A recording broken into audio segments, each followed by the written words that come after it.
ಇನ್ನು ಕೋಲಾರದಲ್ಲಿ ಮತ್ತೆ ಚಿನ್ನದ ಯುಗ ಪುನರಾರಂಭ ಆಗುತ್ತಾ ಅನ್ನೋ ಪ್ರಶ್ನೆ ಉದ್ಭವಿಸ್ತಾ ಇದೆ. ಕಾರಣ ಕೆಜಿಎಫ್ನ ಸೈನೆಟ್ ದಿಬ್ಬದಿಂದ ಚಿನ್ನದ ಶೋಧಕ್ಕೆ ಇದೀಗ ಕೇಂದ್ರ ಸರ್ಕಾರ ಮುಂದಾದಂಗೆ ಕಾಣಿಸ್ತಾ ಇದೆ.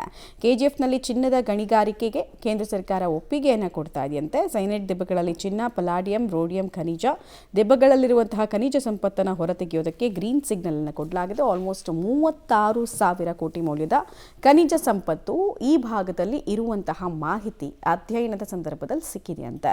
ಈಗಾಗಲೇ ಚಿನ್ನದ ಅದರಿನ ತ್ಯಾಜ್ಯಗಳಲ್ಲಿರುವಂತಹ ಮಣ್ಣಿನ ಪರೀಕ್ಷೆಯನ್ನು ಕೂಡ ನಡೆಸಲಾಗಿದೆ. ಈ ಕುರಿತಂತೆ ಕೇಂದ್ರ ಕಲ್ಲಿದ್ದಲು ಮತ್ತು ಗಣಿ ಸಚಿವಾಲಯದಿಂದ ಮಾಹಿತಿ ಹೊರಬಿದ್ದಿದೆ. ಹಾಗಾದರೆ ಮತ್ತೊಮ್ಮೆ ಚಿನ್ನದ ಯುಗ ಮರುಕಳಿಸುತ್ತಾ? ಕಳೆದ ವರ್ಷದಿಂದ ಈ ವಿಚಾರ ಚರ್ಚೆಯಲ್ಲಿದೆ. ಓಕೆ, ನಾವು ಹೇಳ್ತಾ ಇದ್ದೀವಿ ನಿಮಗೆ, ಕೋಲಾರದ ಚಿನ್ನದ ಗಣಿ ಅಧ್ಯಾಯ ಬಹುತೇಕ ಮುಗಿದೇ ಹೋಯಿತು ಅನ್ನೋ ಮಾತುಗಳ ಮಧ್ಯೆ ಇದೀಗ ಹೊಸ ಮುನ್ನುಡಿ ಬರೆಯೋದಕ್ಕೆ ಮುಂದಾಗಲಾಗ್ತಾ ಇದೆ. ಅಧ್ಯಾಯಕ್ಕೆ ರಾಜ್ಯ ಸರ್ಕಾರ ಮತ್ತು ಕೇಂದ್ರ ಸರ್ಕಾರ ಕೂಡ ಬಹಳ ಯೋಚಿತವಾಗಿ ಹೆಜ್ಜೆಯನ್ನು ಇಡ್ತಾ ಇದೆ ಅಂತ ಅನಿಸುತ್ತೆ. ಸೊ ಷರತ್ತುಬದ್ಧ ಗಣಿಗಾರಿಕೆಗೆ ಹಾಗಾದರೆ ಅವಕಾಶವನ್ನು ಮಾಡಿಕೊಡ್ತಾರಾ ಅನ್ನೋದು ಪ್ರಮುಖವಾಗಿರುವಂತಹ ಪ್ರಶ್ನೆ.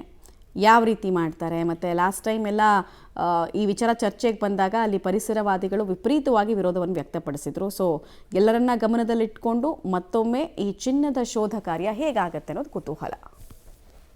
ಡಂಪ್ ಅನ್ನೋದು ನಮ್ಮ ಲಾಸ್ಟ್ 140 ಇಯರ್ಸ್ ಆಫ್ ಮೈನ್ಸ್ ಮಾಡಿದಾಗ ಎಷ್ಟೆಷ್ಟು ಮಣ್ಣುಗಳು ಬಂದಿತ್ತು ಅದರಲ್ಲಿ ಗೋಲ್ಡ್ ತೆಗೆದುಬಿಟ್ಟು ಟೈಲ್ ಡಂಪ್. ಸೊ ಅದು ಸುಮಾರು 13 ಡಂಪ್ಗಳಿದೆ.